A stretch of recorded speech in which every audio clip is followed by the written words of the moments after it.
Hello and welcome to crack academy. My name is Shashank Roy और आज एक नया टॉपिक आपके लिए लेके आए हैं। ये टॉपिक कहता है mining for critical minerals, what is the auction process and why is it important. पिछले कुछ दिनों से गवर्नमेंट ऑफ इंडिया लगातार क्रिटिकल मिनरल्स के बारे में बात कर रहा है। अब हम चलते हैं, इस पूरे आर्टिकल को कवर करेंगे। इस आर्टिकल में हमने बताने की कोशिश की है कि ऑक्शन का प्रोसेस क्या होता है, लेकिन उस ऑक्शन के प्रोसेस को समझने से पहले हमें समझना होगा कि what exactly critical minerals are. India में अगर देखा जाए, इस समय हमारे पास बहुत सी इमर्जिंग इंडस्ट्रीज हैं। इन इमर्जिंग इंडस्ट्रीज को अगर बात करें तो ये इमर्जिंग इंडस्ट्रीज कौन कौन सी हैं? फॉर एग्जांपल आपके semiconductor industry, then again electronics, automobile,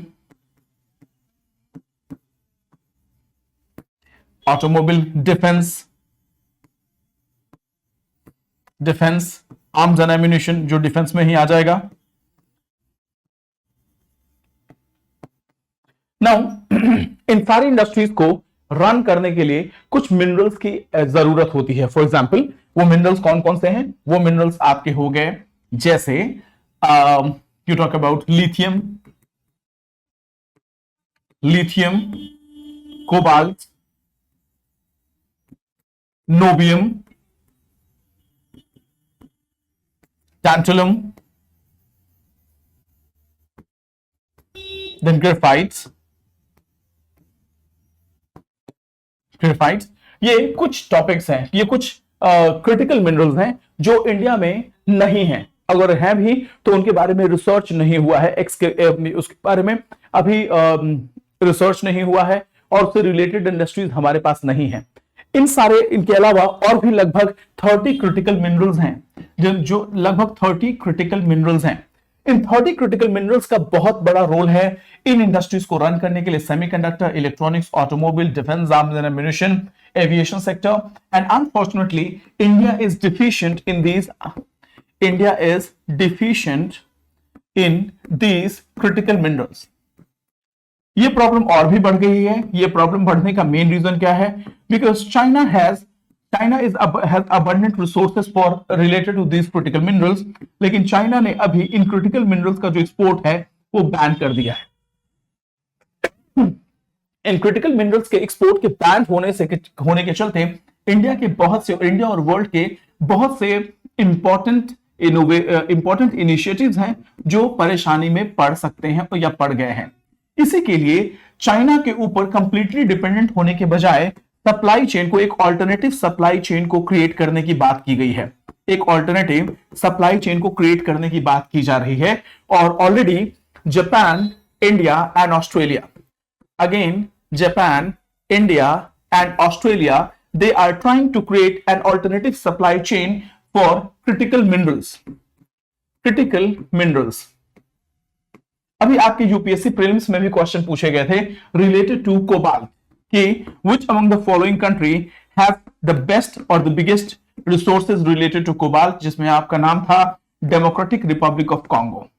ठीक है, उसके अलावा इंडिया ने बहुत सी कंट्रीज के साथ कोलैबोरेशन भी किया है। जैसे हम बात करेंगे लिथियम ट्रायंगल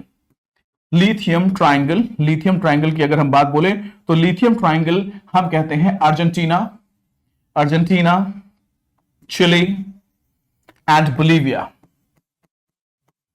ओके, चाइना के ऊपर डिपेंडेंस को कम करने के लिए सप्लाई चेन इनिशिएटिव्स लिए जा रहे हैं ताकि क्रिटिकल मिनरल के सप्लाई पे किसी भी तरीके का ऑब्स्ट्रक्शन ना हो, क्योंकि ये हमारे क्रिटिकल इंडस्ट्रीज को डैमेज कर सकता है और डिरेल कर सकता है। और इसी के लिए हमने ये इनिशिएटिव लिया है, सप्लाई चेन इनिशिएटिव। और क्रिटिकल मिनरल्स का एक्सकेवेशन किया जा रहा है, उसके बारे में रिसर्च चल रहा है।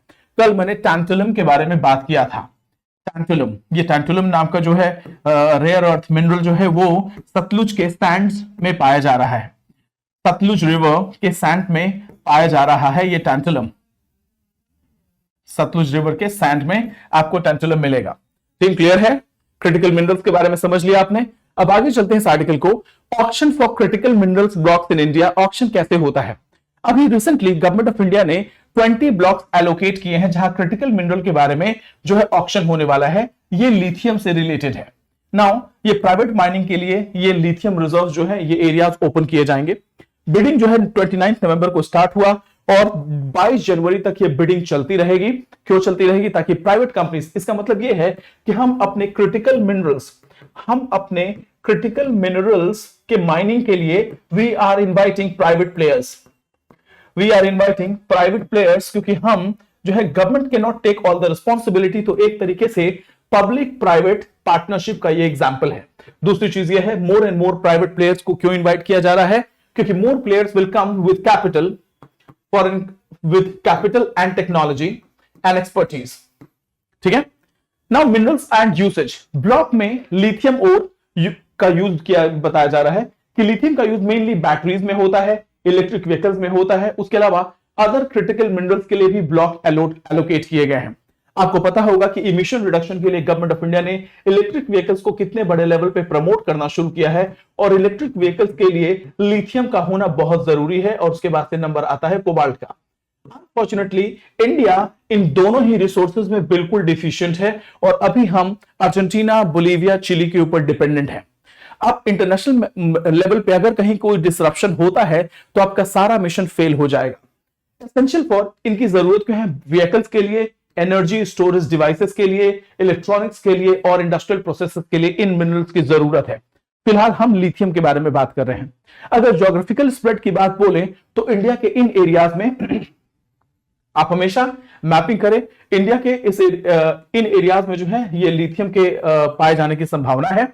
इसमें है आपका Tamil Nadu, Odisha, Bihar, Uttar Pradesh, Gujarat, Jharkhand, Chhattisgarh, Jammu and Kashmir. Primarily this particular area, Bihar, Uttar Pradesh, Jharkhand, Odisha, Tamil Nadu. ठीक है, तमिलनाडु में और जम्मू एंड कश्मीर में और गुजरात में, इन एरियाज में इनका जो ब्लॉक है वो ऑक्शन पे लिया जा रहा है। माइनिंग राइट जो है 4 तरीके के ऑक्शन किए जाएंगे। माइनिंग लाइसेंस दिया जाएगा जो कि आपको इमीडिएट माइनिंग ऑपरेशन को अलाउ करने का जो है वो परमिशन देगा। रिमेनिंग 16 ब्लॉक के लिए कंपोजिट लाइसेंस दिया जाएगा for geographical exploration and conversion to ML possible letter. ठीक है, तो इस तरीके से आपको ये इस तरीके के लाइसेंस देंगे, लेकिन इसका कोई मतलब नहीं है, आपको इनको याद रखने की जरूरत नहीं है। क्लियरेंस एंड अप्रूवल की भी आपको याद करने की जरूरत नहीं है। लाइसेंस में 15 अप्रूवल होंगे, जिसमें फॉरेस्ट एंड एनवायरमेंटल क्लियरेंस लेना होगा, ग्राम सभा का कंसेंट लेना होगा किसी भी तरीके के ऑपरेशन को जारी रखने के लिए। इसके अलावा एनवायरमेंटल इंपैक्ट असेसमेंट भी होना चाहिए कि इन माइनिंग से, क्योंकि ये क्रिटिकल मिनरल्स हैं, हो सकता है कि पूरे एनवायरमेंट को ये कंटामिनेट कर दें। नाउ एस्टिमेटेड रिजर्व की अगर बात बोले तो इंडिया में 2 लिथियम ब्लॉक्स हैं, एक जम्मू एंड कश्मीर में है और दूसरा छत्तीसगढ़ में है, जिनमें की रिजर्व होने की संभावना है। निकिल, कॉपर, मॉलिब्डेनम और रेयर अर्थ एलिमेंट जो है इन सारे ब्लॉक्स में पाए जाने की संभावना है जम्मू कश्मीर और छत्तीसगढ़ में। करंट इंपोर्ट की बात करते हैं। At this point in time India is 100% import dependent. At this point in time India is 100% import dependent for these critical element, these critical minerals, जिसमें आपका लिथियम है, निकल है, कॉपर है। 100% रिलायंस हमारा निकल और लिथियम के लिए फॉरेन कंट्रीज पे है। अगर फाइनेंशियल ईयर 2023 की बात बोले तो लगभग 2145 मिलियन जो टन्स हैं लिथियम कार्बोनेट हमने इंपोर्ट किया है। उसके अलावा 32,000 ऑक्साइड, निकल और 1.2 मिलियन टन हमने कॉपर इंपोर्ट किया है। लेकिन क्वेश्चन ये है कि हम कब तक इंपोर्ट करते रहेंगे? मान लीजिए कि कोई इंटरनेशनल इश्यूज के चलते, इंटरनेशनल डिसरप्शन के चलते अगर ये मिनरल्स हमें नहीं मिल पाते हैं तो इसका मतलब क्या है कि हमारी पूरी की पूरी इंडस्ट्री जो है वो डिसरप्ट हो जाएगी, डीरेल हो जाएगी। इसीलिए गवर्नमेंट ऑफ इंडिया ने डोमेस्टिक लेवल पे इन माइंस, इन मिनरल्स के एक्सप्लोरेशन का जो है एजेंडा बनाया है। Auction process and future plans क्या है? ऑक्शन जो है गवर्नमेंट की स्ट्रैटेजी का पार्ट है ताकि आत्मनिर्भर बनाया जाए। इंडिया को आत्मनिर्भर बनाना है, इसमें क्रिटिकल मिनरल्स के फील्ड में, क्रिटिकल मिनरल्स के फील्ड में आत्मनिर्भर बनाना है और इंपोर्ट्स को रिड्यूस करना है। दूसरा क्या है? सेकंड ट्रांच ऑफ ऑक्शन जो है वो एक्सपेक्टेड है। अभी ये पता नहीं है कि अगर नए लिथियम रिजर्व राजस्थान में और झारखंड में भी एक्सप्लोर किए जाएंगे या नहीं। ये पूरा का पूरा आर्टिकल ये दिखाता है कि इंडिया को कितनी जरूरत है इन सारे रेयर अर्थ मिनरल्स की। अब आपको समझ में आ गया होगा कि किस तरीके से इंडिया की इकोनॉमी ग्लोबल इकोनॉमी से जुड़ी हुई है, और ग्लोबल फ्लक्चुएशन किसी भी तरीके का होगा तो उसका इंपैक्ट इंडिया की इंडस्ट्री पे क्या पड़ेगा। सो एक्सप्लोरेशन इनिशिएटिव है, ये ज्योग्राफिकल सर्वे ऑफ इंडिया ने क्रिटिकल मिनरल्स के रिजर्व्स का एक्सप्लोरेशन शुरू कर दिया है और उनके रिकमेंडेशन पे ही हमने एक बॉडी बनाई है, centre for excellence for critical minerals to create a complete value chain.